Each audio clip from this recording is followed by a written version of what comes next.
A portion of this video is sponsored by Bellroy.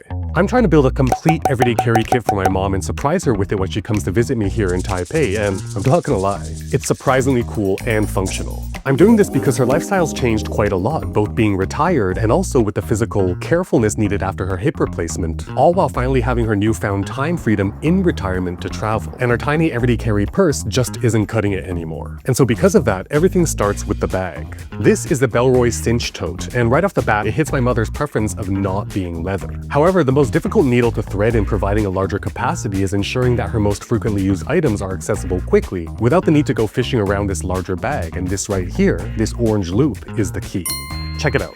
If you've been with me for a bit, you already know that my favorite budget EDC accessory is the S-Beaner number 4 size by Night Eyes. But for this EDC kit build, Night Eyes also makes this product called the Key Rack, a medium-sized carabiner with 6 S-Beaner minis attached to it. This means that up to 6 items can be attached to each mini S-Beaner, and the entire assembly itself can be clipped to the upper loop of this Bellroy cinch tote. So instead of all of her essentials getting mixed up at the bottom of the bag, her most frequently used things can be located easily by touch alone. This, of course, begs the question, what's getting anchored to this key rack? Kicking things off with the flashlight, for about 2 years, my mom's had this Olight IR2 attached to her key lanyard that she loops directly onto her purse. It's a fantastic little EDC keyring torch with twist to both activate and a further twist to expose the USB Type-C charging port. However, for my mom's most frequent use cases, reading in lower light environments like menus or bills at restaurants, the fact that the IR2 is permanently anchored to that lanyard makes it less ideal for her needs. So for this kit, I bought this Olight iMini 2 on Shopee, Taiwan's equivalent of Amazon, and opted for it because it solves this particular challenge for my mom's use cases. As you can see, the iMini 2 with one illumination output of 50 lumens, more than enough for her needs, is magnetically anchored and turns on when pulled out of its housing and shuts off when snapped back in. This means that she can use it freehand when needed, but more valuably requires the least number of actual steps to use. No clipping it in and out, not even a power button to press on and off. Just pull out to turn on, use, then snap back to turn off. Not to mention, removing the silicone end cap reveals that the keyring hole itself is the direct plug-in USB charger. So bye-bye IR2 and hello iMini 2, and welcome to the first slot in our key rack hub. Next up in her current EDC, she's got the Victorinox nail clipper, which she absolutely loves. It's kind of weird. She obviously doesn't cut her nails in public, but carries it because of how absolutely tiny it is. However, seeing her opening up snack packages with it, as an EDC guy, it's a little bit triggering.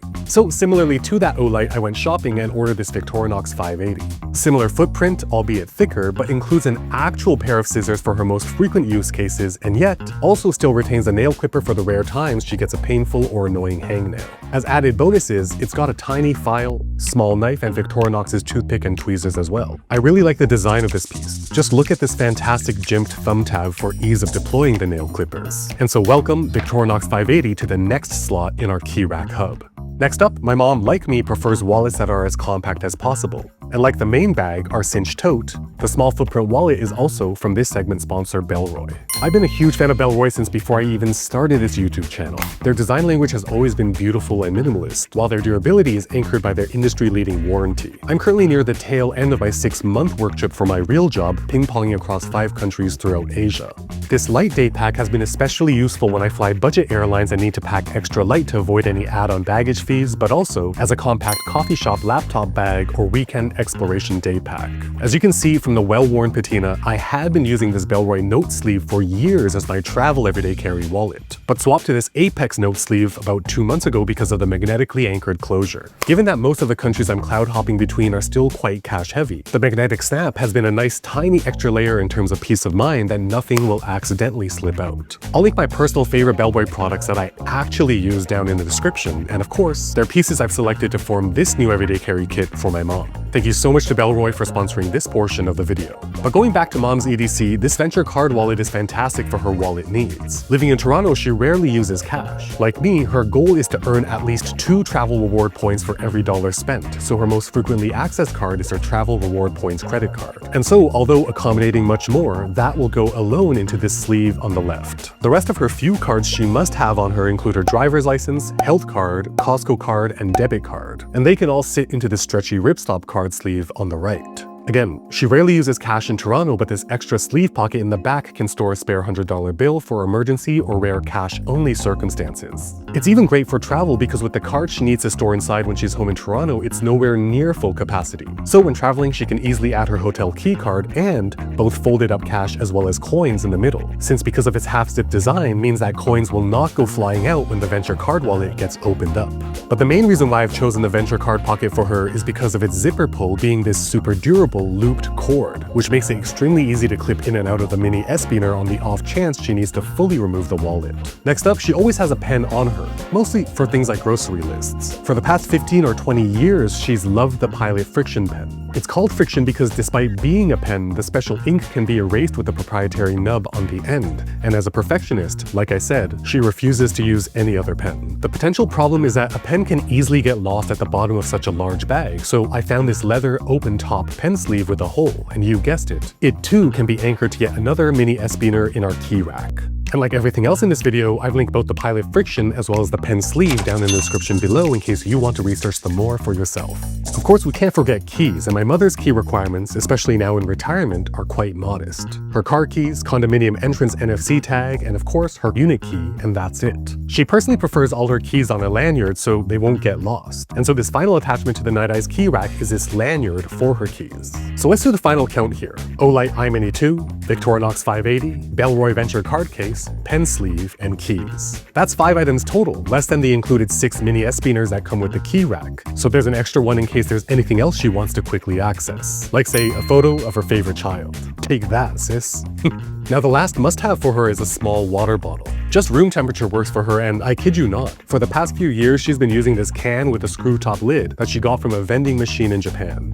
She's kept it for so long because she loves the size, but doesn't love that it can leak if not kept upright. But since I'm trying to create a new, more functional EDC for her and want her to be able to put her water into her bag without the fear of leaking, I've gone with this A7 size stainless steel memo bottle to as closely match the size of that vending machine bottle that she's grown to love. That said, the stainless steel versions of memo bottles are, at least to me, surprisingly expensive, especially since they are not insulating bottles that keep things hot or cold. Totally fine for my mom who just wants room temperature water, but just something to note in case you were considering one for yourself. If you like how compact and flat packing the memo bottle is, and just like my mom only need room temperature water, I definitely recommend the clear plastic ones at half the price. I splurged on this one because I know her preferences, and just like that vending machine can, she generally prefers using either glass or metal for her drinking vessels. Lastly, I'm going to add this small 2-liter pouch by Bellroy since I'm sure she has other things that she likes to have on hand, whether it's tissues, sanitizing wipes, or lotion. I've never actually rummaged through her bag, but adding this pouch will give her the flexibility to store additional less access things in a clean, organized way. But let's load this thing up. From the outside, I'm going to put this small umbrella in here since there's rain in the forecast in the coming few days. But moving on, I'm going to use my own phone to demonstrate, but her phone can go into this front button closure pocket. Fast access with a tiny bit of added security. Next up, memo bottle into this open sleeve behind the phone pocket. Now heading into the inside, of course, I'll clip this entire key rack assembly with all the accessories onto that orange anchoring loop, and then toss in that 2-liter packing pouch. As you can see, even with that 2-liter packing pouch, packed pretty tight with some tissues, disinfecting wipes, and other things, there's still a ton of space. This means when she's home in Toronto, it can also work as an errand or grocery bag, and when traveling, because she'll always have a thin hoodie, as well as a few extras like her passport wallet and travel adapter. As you can see, with the full zip hoodie, plug adapter and cable, passport wallet, and that small packing pouch, this bag easily accommodates it all and more. But let's head to the MRT station to give this to her. Man, Taipei is just so aesthetically pleasing, with its small laneways and alleys combined with all the greenery. And hey, there she is. What a cutie.